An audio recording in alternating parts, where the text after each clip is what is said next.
Hello दोस्तों, मेरा नाम है Shubham Kumar and welcome to Integron. तो ये हमारे पास है लेक्चर नंबर 21 ऑन प्रोबेबिलिटी। इस लेक्चर में हम लोग क्वेश्चन प्रैक्टिस करने वाले हैं बेस थ्योरम के ऊपर। और मैं बोलूँ तो अच्छे अच्छे क्वेश्चंस प्रैक्टिस करने वाले हैं, जो कि JEE mains and JEE advance level तक के प्रॉब्लम्स हम आज प्रैक्टिस करने वाले हैं। इसके बाद नेक्स्ट लेक्चर में हम लोग एक न्यू टॉपिक स्टार्ट करेंगे और उसको कंप्लीट करेंगे। तो अगर आप मेरे चैनल पे बिल्कुल नए हो तो प्लीज़ मेरे चैनल को सब्सक्राइब करें और अपने यार दोस्तों में ज़रूर शेयर करें।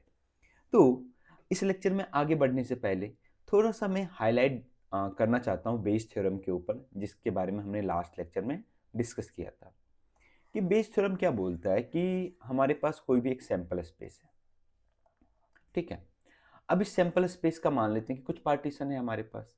मान लेते हैं ज़्यादा पार्टीशन नहीं, हम 4 पार्टीशन लेते हैं, मान लेते हैं, ठीक है। एक हमारे पास पार्टीशन ये है। मान लेते हैं कि ये हमारे पास पार्टीशन है, इसका एक इवेंट हमारे पास E1 है, E2 है, E3 है, E4 है। और एक अनदर इवेंट हमारे पास है जो कि हमारे पास क्या है, A है, ठीक है। दिस इज अवर A, ठीक है। तो हम क्या करते थे कि टोटल प्रोबेबिलिटी थ्योरम में हम क्या कर रहे थे कि हम इस इवेंट A की प्रोबेबिलिटी निकाल रहे थे। क्या निकाल रहे थे? इवेंट A की प्रोबेबिलिटी निकाल रहे थे। तो हमारे पास टोटल प्रोबेबिलिटी थ्योरम में इवेंट ए की जो प्रोबेबिलिटी आ रही थी वो हमारे पास क्या आ रही थी कि P A is nothing but what is the probability of E1 will occur. Next हमारे पास था कि what is the probability of now tell me A when E1 has already occurred, ठीक है। हमें क्या चाहिए? ए की प्रोबेबिलिटी चाहिए। तो ए हमारे पास क्या है? ए अगर हम देखेंगे तो ए को हम क्या लिख सकते हैं कि ये सारे जो इवेंट हैं, अगर हम इसको, चलो ठीक है, एक काम करते हैं, इस डॉटेड लाइन से अच्छा है कि हम इसको रिप्रेजेंट करें कि ये हमारे पास है ए इंटरसेक्शन E1, ये हमारे पास है ए इंटरसेक्शन E4, और ये हमारे पास क्या है, ए इंटरसेक्शन E3, और ये हमारे पास है ए इंटरसेक्शन E2। तो हम क्या कर रहे थे कि प्रोबेबिलिटी ऑफ ए जब निकाल रहे थे तो हमें पता है कि प्रोबेबिलिटी ऑफ ए जो होगा that is nothing but probability of A intersection E1 plus probability of A intersection E2 plus probability of A intersection E3 plus probability of A intersection E4। क्यों? क्योंकि ये सारे जो ए इंटरसेक्शन E1 है, A intersection E2 है, A intersection E3 है, A intersection E4 है, ये सारे कैसे इवेंट है हमारे पास? म्यूचुअली एक्सक्लूसिव इवेंट है। तो हम उसको प्रोबेबिलिटी का सम लिख सकते हैं। और यहाँ से हमारे पास आ गया था प्रोबेबिलिटी ऑफ ए, सिंस ये हम जानते हैं using multiplication theorem, this is nothing but probability of A into probability of क्या हमारे पास, sorry, probability of E1 into probability of E1, क्योंकि हमें E1 सबसे पहले पता है, into probability of A when E1 occurred, ठीक है। प्लस हमारे पास क्या है कि प्रोबेबिलिटी ऑफ क्या, E2 into probability of A when E2 occurred. Similarly probability of E3 into probability of A when E3 occurred plus probability of E4 into probability of A when E4 has already occurred. ये हमारे पास आया था probability of ए हमारे पास यहाँ से। अब हमारा क्या हुआ, अब हमने बोला नेक्स्ट हमारे पास बेस थ्योरम के लिए this is total probability theorem, total probability theorem.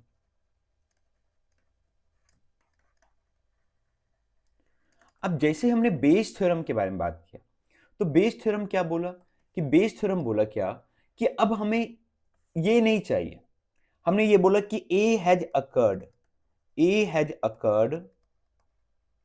अब बताओ जब ए अकर किया होगा तो क्या होगा, आइदर वो E1 सेट से आया होगा या E2 सेट से आया होगा या E3 या E4। और प्रिसाइजली बोले कि अगर ए अकर किया हो तो आइदर E1 इवेंट अकर किया हो या E2 अकर किया हो या E3 या E4 यही अकर किया हो। तो अब बताओ कि ए has already occurred, now find the probability of क्या हमारे पास, E1 या E2, इसकी प्रोबेबिलिटी निकालनी है। तो ए अकर हो चुका है, ये पूरा पार्टी ये हमारे पास अकर हो चुका है। अब हमें बताना है कि E1 अकर किया हो इसकी प्रोबेबिलिटी क्या है। तो this is nothing but conditional probability, और ये हमारे पास किसके इक्वल हो जाएगा, this is nothing but A intersection E1, probability of A intersection E1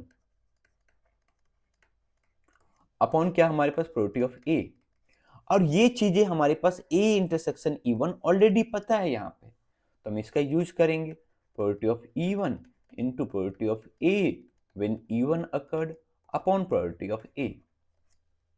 ठीक है, अर्लियर हमें पता था A अपॉन E1, अब हमें क्या निकालना है, E1 अपॉन A। मैं एक जानकारी के लिए आपको बता दूं कि ऐसा कभी मत समझना कि probability of E upon A, E1 upon A is equal to 1 upon probability of A upon E1, ऐसा नहीं होगा। ठीक है, ये चीजें नहीं होगी, ये नोट कर लो। ठीक है, चलो, तो ये चीजें हमने देखी कि ये हमारे पास क्या है, this is called Bayes theorem. Bayes theorem, अगर कोई इवेंट हो गया है, अब उसका बताना है कि रूट कॉज क्या है। ठीक है, इसलिए हम लोग बेस थ्योरम को प्रोबेबिलिटी ऑफ कॉजेज भी बोलते हैं। ठीक है, चलो, तो ये चीजें हमने लास्ट लेक्चर्स में किया था। अब हम देखते हैं क्वेश्चन नंबर 1। तो चलिए पढ़ते हैं क्वेश्चन नंबर 1 क्या कहता है। A man is known to speak 3 out of 4 times, he throw a die and report that is 6, find the probability that it is actually a 6। ठीक है, ये हमें निकालना है कि वो एक्चुअली में 6 हो। देखो, क्वेश्चन पढ़ के आपको थोड़ा सा कंफ्यूजन होगा, मैं वो क्लियर करना चाहता हूं। क्या होगा कि मैं सबसे पहले एक डाई को फेंका, आप खुद बताओ क्या हो सकता है, आइदर उसमें 6 हो या फिर 6 नहीं हो। ठीक है, अब दो सिचुएशंस, मैं हमेशा सच नहीं बोल रहा हूं, मैं क्या कर रहा हूं, 4 out of 3 times, sorry 3 out of 4 times मैं क्या बोल रहा हूं, सच बोल रहा हूं। तो मैं क्या करूंगा कि वहां पे 6 आया है, तो अगर मैं सच बोल रहा हूं तो मैं उसको रिपोर्ट करूंगा दिस इज 6। ठीक है, ठीक है, अगर नहीं मैं सच बोल रहा हूं तो मैं क्या करूंगा, रिपोर्ट करूंगा 6, ये 6 नहीं है। दूसरा सिचुएशन कि 6 नहीं आया हो, तो मैं सच बोल रहा हूं तो मैं बोलूंगा भैया कि 6 नहीं आया, बट अगर मैं झूठ बोल रहा हूं तो क्या बोलूंगा मैं कि 6 आया है। ठीक है, ये हमें निकालना है। तो सबसे पहले इस क्वेश्चन को पढ़ने से पहले एक चीज क्लियर होगी कि सबसे पहले हमें निकालना है कि इसकी क्या प्रोबेबिलिटी है कि मैं 6 रिपोर्ट करूं। वो कहां से आएगा, चीजें टोटल प्रोबेबिलिटी थ्योरम से। फिर हमें देखना है कि इसमें क्या हमारे पास है, कि एक्चुअली 6 की प्रोबेबिलिटी क्या हमारे पास है। ठीक है, चलो, तो सबसे पहले हम क्या करते हैं, प्रोबेबिलिटी ट्री डायग्राम बनाते हैं। हमने बोला कि हम क्या कर रहे हैं, सबसे पहला इवेंट हमारे पास क्या है, throw a dice, throw a die, sorry die. ठीक है, और हमें क्या करना है, यहां पे दूसरा देखना है कि हमें रिपोर्ट करना है, रिपोर्ट, रिपोर्ट 6, हम 6 रिपोर्ट करेंगे। तो डाई अगर हम थ्रो करेंगे तो दो सिचुएशंस हैं, आइदर हमारे पास हमने क्या बोलेंगे कि हमारे पास 6 अपीयर किया है, 6 अपीयर नहीं किया है, 6 appeared, 6 does not appeared, does not appeared, ये दो सिचुएशंस है। और 6 अपीयर करेगा है, 6 हमें रिपोर्ट करना है, तो हमें क्या बोलना पड़ेगा, यहां पे हमें टेल ट्रूथ, टेल ट्रूथ। यहां पे हमें क्या, 6 डज नॉट अपीयर किया है लेकिन हमें रिपोर्ट करना है 6, तो टेल लाई, हमें झूठ बोलना पड़ेगा। ये हमारा प्रोबेबिलिटी ट्री डायग्राम हो गया। अब हम क्या करते हैं, चलो ठीक है, कि हमने मान लिया कि ये 6 अपीयर्ड है ना, इसकी इवेंट हमारे पास E1 है, 6 डज नॉट अपीयर्ड है ना, ये इवेंट E2 है। ऑब्वियसली ये पार्टीशन है, दो ही सिचुएशंस होंगी, आइदर 6 अपीयर्ड करेगा या फिर नहीं करेगा।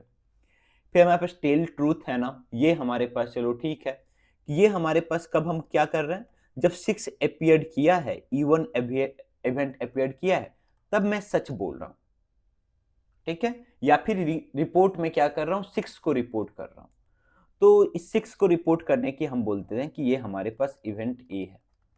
ठीक है, तो A अपॉन E1। नेक्स्ट हमारे पास 6 अपीयर नहीं किया है, डज नॉट अपीयर, फिर भी मैं क्या रिपोर्ट कर रहा हूं, 6 को रिपोर्ट कर रहा हूं। ये दो सिचुएशंस है। ठीक है, तो अब बताओ कि सबसे पहले हम क्या फाइंड करेंगे कि प्रोबेबिलिटी ऑफ रिपोर्ट 6 रिपोर्ट करने की प्रोबेबिलिटी क्या है। तो चलो निकालो, प्रोबेबिलिटी ऑफ, हमारे पास 6 रिपोर्ट करने की प्रोबेबिलिटी, उसको हमने ए एज्यूम किया है, तो this is nothing but probability of क्या, E1 occurred into probability of A, मैं रिपोर्ट करूं 6 जब E1 अकर करे। Plus probability of E2 occurred into probability of, मैं क्या करूं, मीन्स क्या E2 ऑलरेडी अकर्ड, देन मैं क्या रिपोर्ट करूं, 6 रिपोर्ट करूं। तो यहां से हमारे पास क्या आ जाएगा, this is probability of report 6, क्या हो जाएगा हमारे पास। अब बताओ 6 अपीयर करने की प्रोबेबिलिटी क्या होगी, what is the probability of E1, तो आप बोलोगे सर 1 बाई कितना हमारे पास हो जाएगा, 6 हो जाएगा। What is the probability of E2, हमारे पास 6 अपीयर किया है, that is equal to 5/6, not mean 6 does not appear किया है। इसकी प्रोबेबिलिटी क्या होगी कि मैं सच बोलूं, तो सच में बोल रहा हूं 3 आउट ऑफ 4 टाइम्स। इस सिचुएशन में हमें क्या झूठ बोलना है, that will be 1 out of 4 times. यहां पे खास बात क्या हो रहा है, एक चीज और, कि इस दोनों का सम भी क्या आ रहा है, 1 आ रहा है, इस दोनों का सम भी क्या आ रहा है, 1 आ रहा है। तो आप ना किसी भी इवेंट को पहले ले सकते हो। आप पहले ये सोच सकते हो कि टेल ट्रूथ, देन हमारे पास 6 अपीयर किया है, tell a lie, then 6 does not appear किया, कोई फर्क नहीं पड़ेगा। आप ऐसे भी क्वेश्चंस को बना सकते हो, ठीक है। तो what is the probability of क्या, E1 हमारे पास क्या है 1/6, A अपॉन E1 कितना है 3/4, plus what is the probability of क्या हमारे पास E2 5/6 इंटू क्या हमारे पास 1/4। तो यहां से हमारे पास आ जाएगा 3 + 5 8, 8/24। इसको अभी ऐसे ही रहने देते हैं। अब हमें क्या निकालना है, अब बताओ कि उसने रिपोर्ट क्या किया, 6 रिपोर्ट किया, means A has already occurred. Now tell me कि वो सच में 6 आया हो, it is actually a 6, means क्या है, ये सिचुएशंस कि 6 एक्चुअली में आया है, तो हमारे पास क्या होगा कि मीन्स E1 इवेंट अकर किया हो। तो this will be nothing but probability of A intersection E1 upon क्या प्रोबेबिलिटी ऑफ A, और A intersection is nothing but this probability of E1 into probability of A upon E1 upon probability of A। यहां से आपके पास कितना आ जाएगा, तो 1/6 into 3/4 upon 8/24। तो 24 से 24 कैंसिल आउट, और यहां से हमारे पास कितना आ गया, this is nothing but equal to 3/8। कि अगर एक्चुअली में 6 आया हो, अगर वो रिपोर्ट किया हो 6 के बारे में, तो कितनी प्रोबेबिलिटी है 3/8, ठीक है। चलो अब हम बढ़ते हैं क्वेश्चन नंबर 2 की ओर। क्वेश्चन नंबर 2 क्या बोलता है, देखो, in a factory which manufactures bolt machines, sorry bolt, वहां पे क्या machine A B and C manufacture respectively 25%, 35%, 40% of the bolt. जितने भी बोल्ट प्रोड्यूस होते हैं उसके हमारे पास 25, देखोगे ना सम करके ये हमारे पास 100 ही आएगा, ठीक है। इसका मतलब ये पार्टीशन है। of their output 5, 4 and 2% are respectively defective balls. A bolt is drawn at random from the product and it is found to be defective. दिया हुआ है कि it is found to be defective, तो obviously हमें क्या है, Bayes theorem. आगे देखो, what is the probability that it is manufactured by machine B, ठीक है। तो अगर मैं इसका प्रोबेबिलिटी ट्री डायग्राम बनाऊं, देखो मैं पहले ही बोल देता हूं, अगर आप किसी क्वेश्चंस को ट्राई करना चाहते हो ना, ऑब्वियसली आप वीडियो को वहीं पे रोको और इस क्वेश्चन को सॉल्व करो, खुद से अटेम्प्ट देना जरूरी है, ठीक है। तो तभी आपको कॉन्फिडेंस आएगा। तो हमारे पास क्या है कि कोई भी हमारे पास बताओ कि अगर रैंडमली कोई भी हम बोल्ट सेलेक्ट किए तो क्या हो सकता है, इधर वो ए के द्वारा बनाया गया होगा, बी के द्वारा या सी के द्वारा, manufactured by either A, B और सी। यही 3 सिचुएशन है, ए बी सी। अब अगर ए बनाता है तो हमें किससे मतलब है, डिफेक्टिव से, डिफेक्टिव से मतलब, ठीक है। तो अगर ए बनाता है तो उसकी प्रोबेबिलिटी क्या है, डिफेक्टिव होने की। What is the probability that is defective when it is manufactured by A, what is the probability of defective when it is manufactured by B, what is the probability of defective when it is manufactured by C, ठीक है। ये हमारे पास probability tree diagram हो गया। अब हमारे पास क्या है कि what is the probability of A के द्वारा वो बोल्ट बनाया गया होगा, तो 25/100। What is the probability that it is manufactured by B, 35/100। What is the probability that it is manufactured by C, that is 40/100। What is the probability that that will be defective when it is given that it is manufactured by A, क्या हमारे पास है 5%, that is 5/100। Similarly ये हमारे पास कितना है 4%, that is 4/100। Similarly ये कितना है 2/100। हमें क्या चाहिए, प्रोबेबिलिटी ऑफ डिफेक्टिव चाहिए, प्रोबेबिलिटी ऑफ डिफेक्टिव चाहिए। तो that will be nothing but क्या हो जाएगा हमारे पास, probability of A into probability of defective when it is given that manufactured by A plus probability of B into probability of defective when it is given that manufactured by B plus probability of C into probability of defective when it is given that manufactured by C। तो हमारे पास A कितना दिया हुआ, probability of A 25/100 into 5/100 plus B क्या है 35/100 into 4/100 plus सी क्या है 40/100 इंटू 2/100। हमेशा ध्यान में रखना कि हमेशा पार्टीशन को पहले रखना, पार्टीशन को पहले रखना। ये पार्टीशन नहीं है, दिस आर नहीं, इसका सम नहीं आ रहा है हमारे पास 1, तो दिस इज नॉट पार्टीशन। ठीक है, तो अब मैं क्या बोल रहा हूं कि ये चीजें हमें क्या निकालना है कि a randomly drawn product and it is found to be defective। मैं बोल दिया कि डिफेक्टिव हो चुका है, वो प्रोडक्ट डिफेक्टिव है, तो क्या सिचुएशन, आइदर उसको ए ने बनाया होगा या फिर बी ने या फिर सी ने। तो हमें निकालना है कि वो बी के द्वारा बनाया गया हो, इसकी क्या प्रोबेबिलिटी है। What is the probability of it is manufactured by B when it is given that that product is defective. ये किसके इक्वल हो जाएगा, probability of B into probability of defective when it is given that manufactured by B upon probability of defective. तो यहां से हमारे पास कितना आ जाएगा 35/100 इंटू 4/100 अपॉन इस सभी का सम। ठीक है, तो इस सभी का सम कितना हो जाएगा, this will B 125 plus 140 plus 80 कितना हो जाएगा 0 8 4 12 2 14 4 remaining 1 340।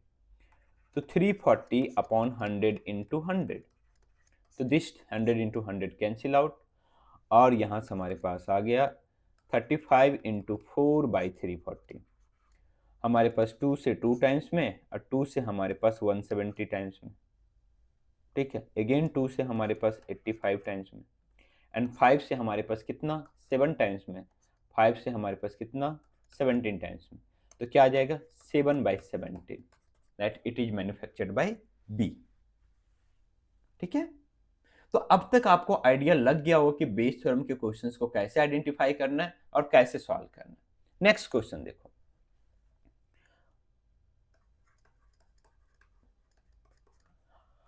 a manufacturer has 3 machine operators A, B and C. The first operator A produces 1% defective items, whereas the other 2 operators B and C produce 5% and 7% defective items respectively. A is on the job for 50% of the time, B is on the job for 30% of the time, C is on the job for 20% time। तो बताओ कि यहां partition आपका क्या है, ये हमारे पास job on time का मीन्स ये इतनी देर के लिए प्रोड्यूस कर रहा है, ये इतनी देर के लिए, ये इतनी देर के लिए।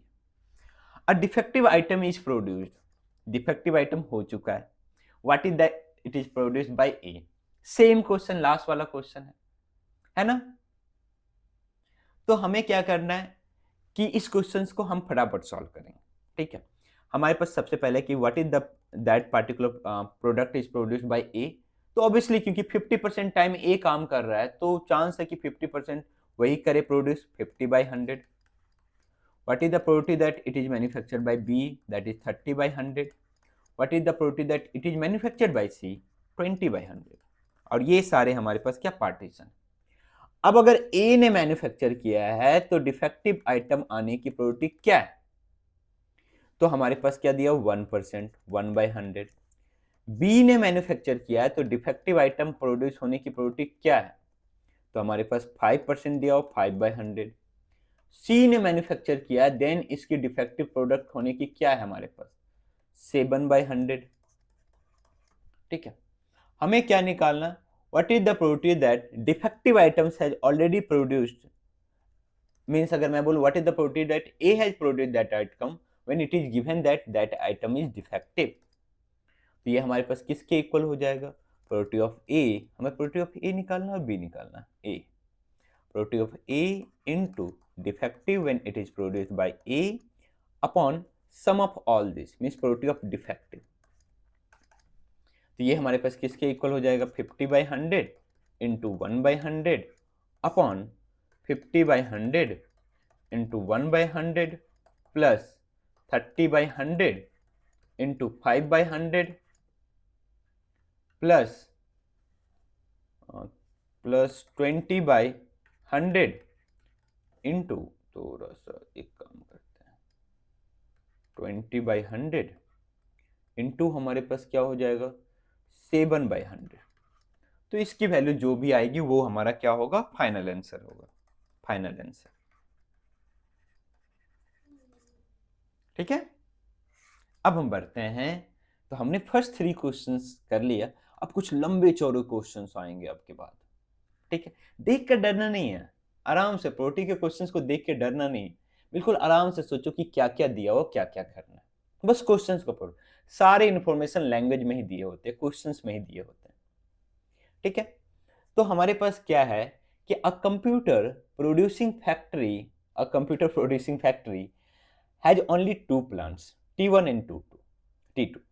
तो plants T1 produces 20% and plants T2 produces 80%. हमें पार्टीशन मिल गया, चलो ठीक है, लिखते चलते हैं. तो what is that, it is produced by T1 that is 20/100. What is the product that it is produced by T2 that is 80/100. आगे क्या है, of the total computer 7% of a computer produce in the factory turns out to be defective. ध्यान दो, यहां पे किसी भी particular factory के बारे में मेंशन नहीं किया गया कि किस, ये बोला कि 7% जो प्रोड्यूस हो रहा है फैक्ट्री में आइटम वो क्या है, डिफेक्टिव है. तो मींस ये हमारे पास क्या दिया हुआ, प्रोबेबिलिटी ऑफ डिफेक्टिव दिया हुआ है, दैट इज नथिंग बट 7/100. अब आगे क्या है, it is known that P means probability of computers, ये क्या है भैया, कंप्यूटर्स, हाँ, computer terms out to be defective.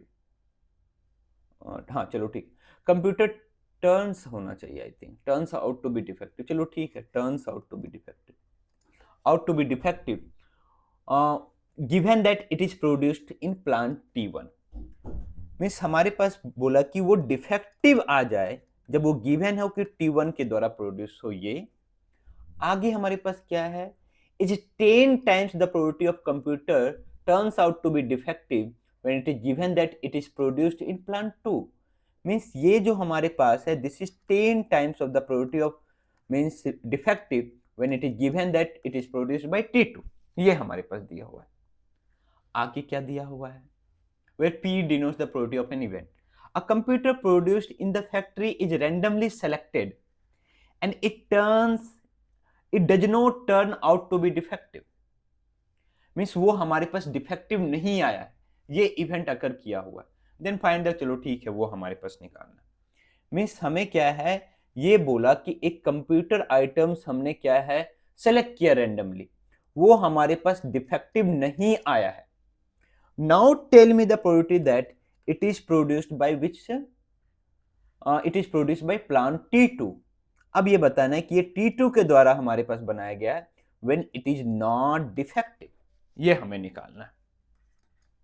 ठीक है, चलो, तो सबसे पहले हम क्या करते हैं, हमारे पास ये सारी इंफॉर्मेशन जो दिए हुए हैं ना, इससे हम इसको फाइंड करते हैं और इसको फाइंड करते हैं, क्योंकि ये मस्ट है हमारे पास, तभी आगे हम बढ़ेंगे.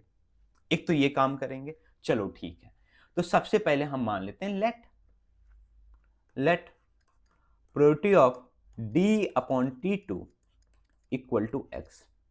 देन हमारे पास क्या हो जाएगा, probability of D upon T1 हमारे पास कितना हो जाएगा, this is nothing but 10 into x, that is 10x. ये हमारे पास होगा, मान लिया हमने.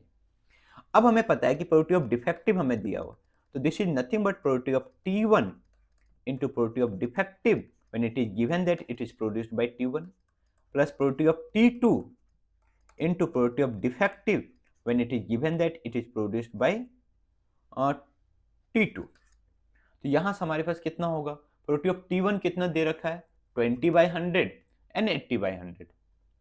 20/100 तो 20/100 इंटू ये हमारे पास कितना है 10x है, प्लस 80/100 इंटू ये हमारे पास कितना है x है, and this is nothing but ये हमारे पास दिया probability of d which is 7% में 7/100 दिया हुआ 7/100। तो यहां से हमारे पास x की वैल्यू जा जाएगी। चलो ठीक है, सबसे पहले 100 कैंसिल आउट, और यहां से हमारे पास 7 इक्वल टू कितना हो गया, this is 200x plus 80x। तो हमारे पास कितना हो जाएगा 7/280 इक्वल टू x। यहां से हमारे पास कितना आ गया, x इक्वल टू आ गया 1/40, और x हमारे पास क्या है, probability of this item is defective given that it is produced by T2. This is 1/40. Probability of that item is defective when it is given that it is produced by T1. This is 10 into x, 10/40. तो कितना आ गया 1/4। ये हमें पता चल गया। अब देखो हमें क्या निकालना है कि रेंडमली वहां से अब एक आइटम निकाला गया और वो ये पाया गया कि वो डिफेक्टिव नहीं है। एक बार बताओ, अगर हमारे पास प्रोबेबिलिटी ऑफ डिफेक्टिव हमारे पास दिया हुआ है 7/100, तो what is the probability that this will B not defective, that will B 93/100। ठीक है, अगर हमें पता है कि हमारे पास क्या है प्रोबेबिलिटी ऑफ, सिंस हमें किससे मतलब है हमारे पास, यहां पे देखो चलो ठीक है, turns out not to be defective, then the probability that it is produced by T2 plant. चलो ठीक है, T2 निकाल। एक बार बताओ कि हमें ये पता है कि ये हमारे पास क्या आइटम है, डिफेक्टिव है, देन हमें बताओ कि what is the probability that it is produced by T1। No sorry, हमें ये क्या है, इसका मतलब क्या है कि find the probability of this is non defective when हमें पता हो कि that is produced by T1। दोनों सेंटेंस में अलग अलग है। मैंने इससे पहले क्या बोला कि when it is known that is not defective, ये नहीं, इसका मतलब क्या है, find the probability that that will B not defective when it is given that it is produced by T1। तो ये हमारे पास किसके इक्वल होगा, this is nothing but probability of क्या D/T1 के 1 माइनस दिस। तो 1 माइनस हमारे पास D/T1, D/T1 कितना 1/4, this is 3/4। Similarly probability of that will B non defective when it is given that it is produced by T2। तो क्या हो जाएगा 1 minus probability of क्या D/T2। ठीक है, ये हमारे पास किसके इक्वल हो जाएगा 1 माइनस 1/40, दैट इज 39/40, ये हमारे पास। ठीक है, ये बट हमें इसकी रिक्वायरमेंट पड़ेगी नहीं, हमें इसमें से एक ही की रिक्वायरमेंट पड़ेगी। अब देखना हमें क्या निकालना है कि हमने बोला कि एक रेंडमली हम एक प्रोडक्ट निकाले और वो क्या निकला, वो नॉट डिफेक्टिव निकला। अब now tell me that it is produced by क्या T2, ये हमें निकालना है T2। तो this is nothing but equal to क्या हमारे पास probability of T2 intersection not defective upon probability of not defective, and this is nothing but probability of that item is produced by T2 into probability of item is non-defective when it is given that it is produced by T2 upon क्या probability of not defective. ये हमारे पास कितना है, ये हमें दिया हुआ कि T2 के द्वारा जो प्रोड्यूस्ड है वो कितना है 80/100। तो 80/100 into not defective when it is produced by T2, ये इसलिए हमने इसको फाइंड किया। ठीक है, दिस इज 39/40 अपॉन क्या नॉट डिफेक्टिव 93/100। ये हमने डायरेक्ट इसलिए बोला ना 93/100, अगर आप ऐसे भी निकालोगे ना फाइंड करके मल्टीप्लाई करके दैट आल्सो भी कम टू 93/100। तो यहां से एक बार मैं आंसर दिखा देता हूं, फिर मैं उसको भी दिखा देता हूं कि दैट विल बी सेम। तो दिस 100 कैंसिल आउट, 40 से 2 टाइम्स में, और यहां से आ जाएगा 78/93। ठीक है, अब बोलोगे सर नहीं हमें नॉट डिफेक्टिव जो है ऐसे निकालना है, प्रोबेबिलिटी ऑफ नॉट डिफेक्टिव जो है हमें ऐसे निकालना है कि probability of it is produced by T1 into probability of not defective when it is produced by T1 plus probability of T2 into probability of not defective when it is produced by T2, ये हमें निकालना। तो बताओ ये हमारे पास कितना हो जाएगा, कितना है प्रोबेबिलिटी ऑफ T1 कितना हमारे पास भाई, तो T1 हमारे पास 20/100। तो 20/100 into probability of non defective when it is produced by T1, that is 3/4 into 3/4 plus 80/100 into probability of not defective when it is produced by T2 39/40 39/40।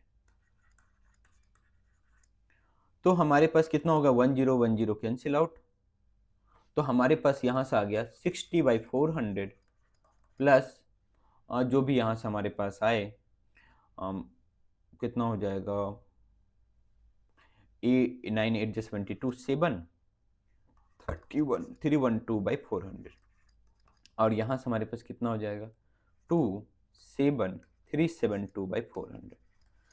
देखो ये भी हमारे पास 4 से 93 टाइम्स में कटेगा और ये भी हमारे पास 4 से 100 टाइम्स आ गया ना 93/100। इसलिए ये इतना मेहनत आप बेकार करते, आप डायरेक्टली निकाल लेते। ठीक है, तो हमारा आंसर क्या है 78/93 78/93। ठीक है, चलो ये हमारे पास था क्वेश्चन नंबर 4। अभी 2 क्वेश्चन और आने वाले, सब बड़े बड़े क्वेश्चंस आएंगे हमारे पास। ठीक है, चलो ठीक है, एक काम करते हैं, थोड़ा सा इसको बैक कर लेता हूं। ठीक है, ये हमारे पास A student appears for a quiz consisting of only true false type questions and answers all the questions। चलो ठीक है, answers all the question। The student knows that the answer of some question, वो कुछ questions का answer जानता है and guesses the answer for the remaining questions। Whenever the student knows the answer of a question, he gives the correct answer। जब भी वो जानता है कि इसका आंसर तो वो सही जवाब देता है। I assume that the probability of the students giving the correct answer for a question given that he has guessed it, that is 1/2। तो यहां पे कुछ इंफॉर्मेशन दिया हो, चलो इंफॉर्मेशन हम इकट्ठा करते हैं। सबसे पहले हमारे पास क्या इंफॉर्मेशन दिया हुआ है कि यहां पे देखो the student knows the answer for some questions and guesses the answer for the for the remaining questions। Whenever the student knows the answer of a question, he gives the correct answer। ठीक है, correct answer देता है। Assume that the probability of a student giving the correct answer for a question given that he has guessed it is 1/2।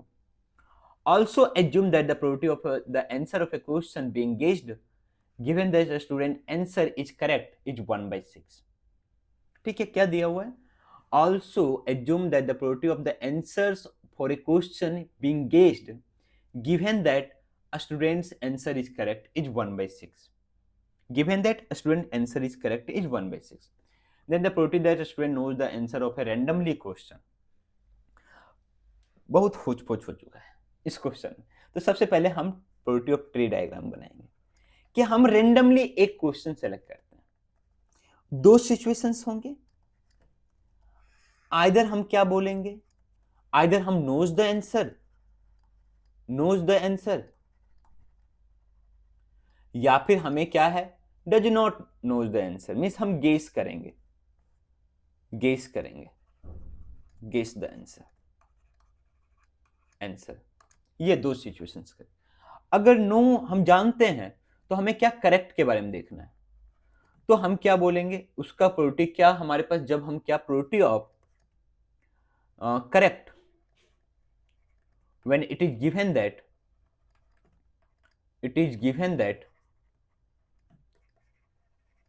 I know the answer। ठीक है, ये हमारे पास probability of correct when it is given that I guess the answer। ये हमारे पास।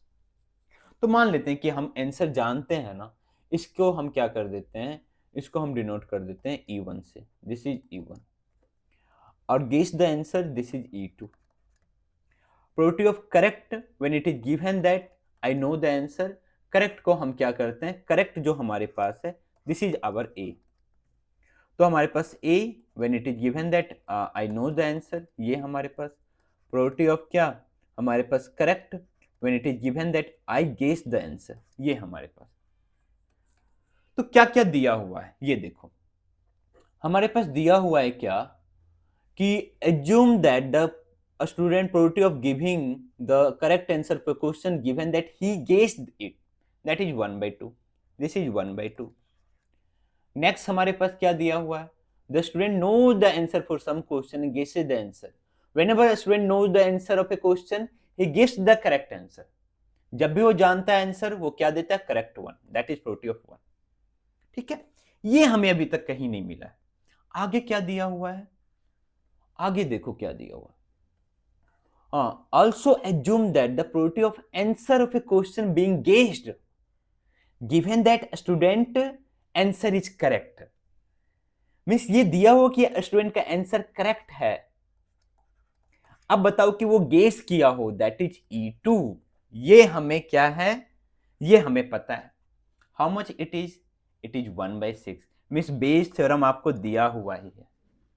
आपको क्या निकालना है कि अ रैंडमली चूजन क्वेश्चन का student knows the answer. Means हमें निकालना है प्रोबेबिलिटी ऑफ E1 कि व्हाट इज दिस, कि रैंडमली चूजन जो क्वेश्चन है उसका आंसर हम जानते हैं, इसकी प्रोबेबिलिटी क्या है. ठीक है, ये हमें निकालना है. तो मान लेते हैं कि दिस इज x. देन हमारे पास उसका आंसर हमें नहीं पता है, क्या हो जाएगा? Since this two events are partition, so this will be 1 - x. अब हमें क्या है कि ये हमें दिया होता है. ये क्या होता है भैया?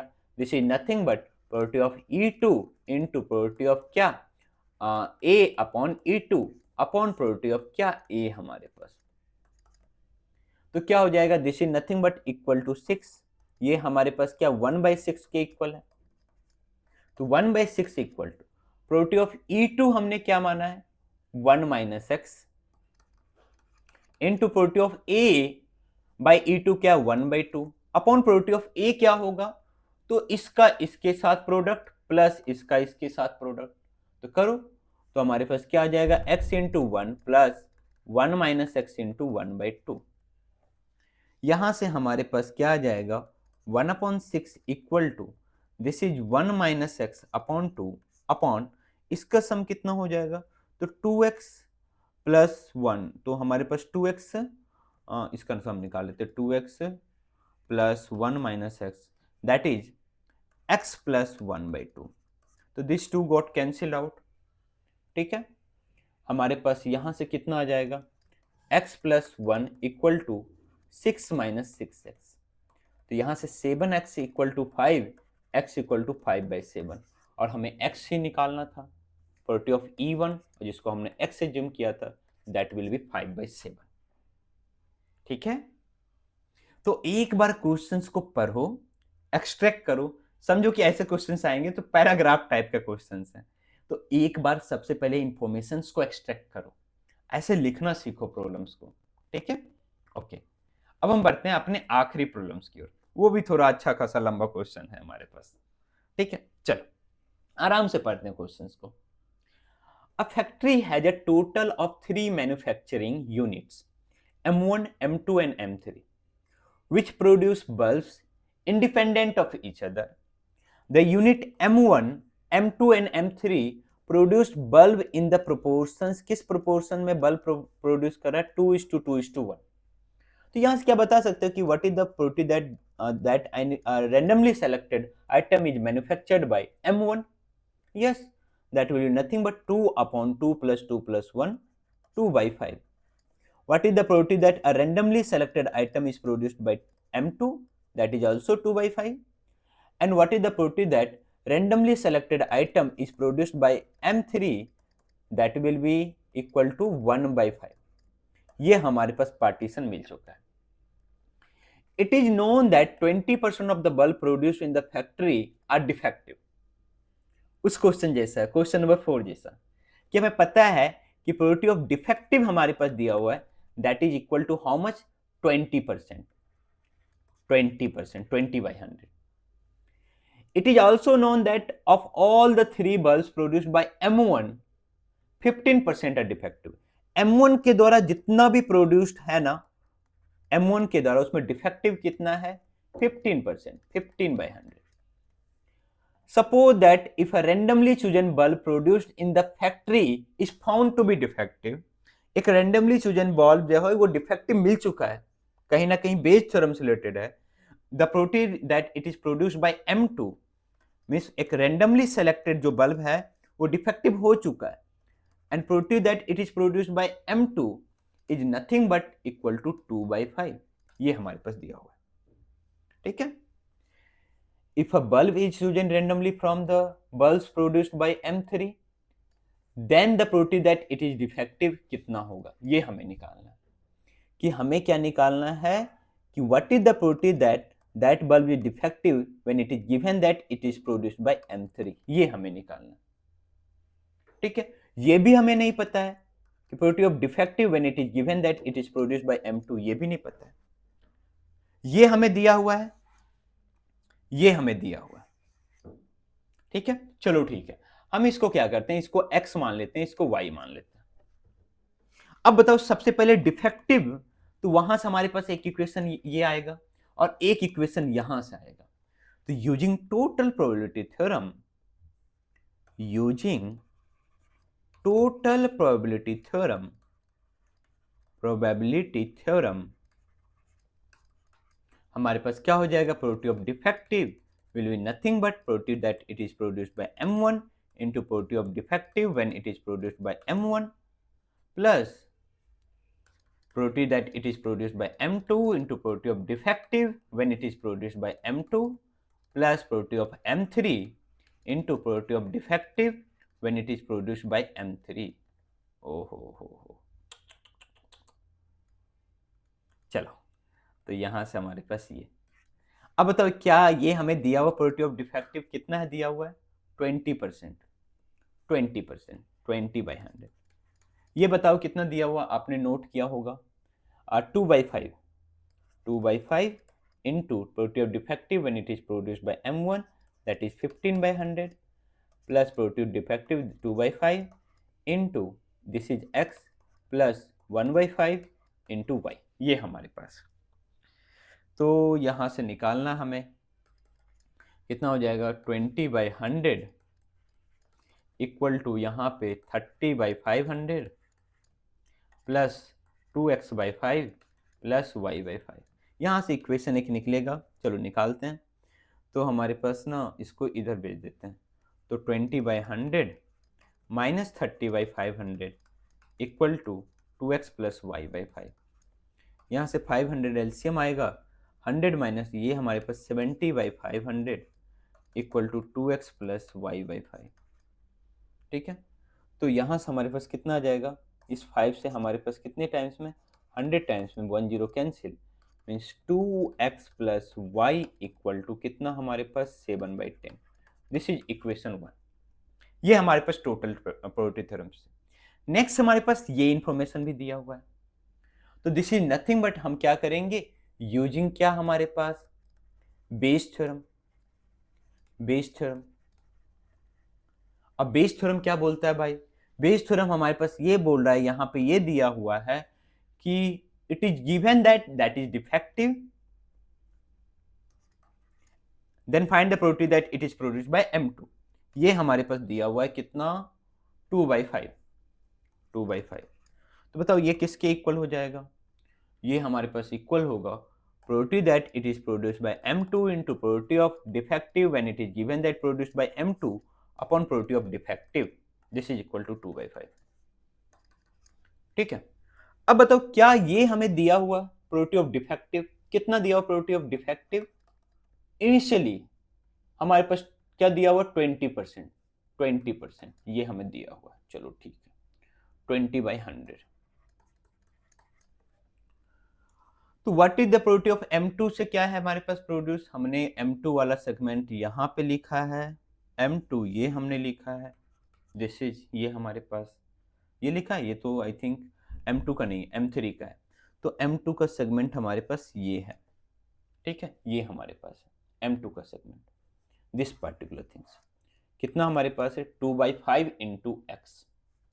तो 2/5 into x upon probability of defective is 20/100 and this is equal to 2/5। यहाँ से हमारे पास 20 से 5 टाइम्स में ये हमारे पास आ जाएगा, this 5 cancel out, 2x equal to 2/5, x equal to 1/5, x की वैल्यू निकल गई 1/5। x हमने क्या एज्यूम किया था, x हमने ये एज्यूम किया था, दिस इज 1/5। हमें क्या निकालना है, ये निकालना है कि अब bulb is chosen randomly from the bulbs, चलो ठीक है, produced by M3 then find that it is defective. ये हमें निकालना है। चलो ठीक है, y निकाल लेते हैं इस इक्वेशन में पुट करके। x की वैल्यू 1/5 आ चुकी है, तो 2/5 plus y equal to 7/10, then y equal to 7/10 minus 2/5, that will be equal to, हमारे पास कितना हो जाएगा, 3/10 हो जाएगा। हमारे पास कितना हो जाएगा, 3/10। तो यहां से हमारे पास कितना आ गया है, 3/10 आ चुका है। ये हमारे पास कितना आ चुका है, 3/10। ठीक है, इसी टाइप से ये हमारा बेस थ्योरम कंप्लीट हुआ। और अगले लेक्चर्स में हम लोग स्टार्ट करेंगे क्या बोलते हैं उसका नाम, रैंडम वेरिएबल।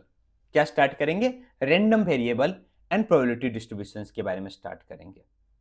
ठीक है, चलो। तो अब बताना, आप देखो एक चीज गलत कर रहे हो यार, एक तो वीडियो भी नहीं देख रहे हो, ऊपर से कमेंट भी नहीं कर रहे हो कि कैसा वीडियो है, नई वीडियो है। एंड एक्चुअली क्या हो रहा है कि मैं पढ़ा रहा हूं, अब मेरा कैसा कंटेंट जा रहा है, आपको कैसा क्या समझ में आ रहा है, नहीं आ रहा है, वो आप बताओगे ना। तो कमेंट जरूर करें, और अच्छा लगे तो अपने यार दोस्तों में जरूर शेयर करें। Thank you, bye.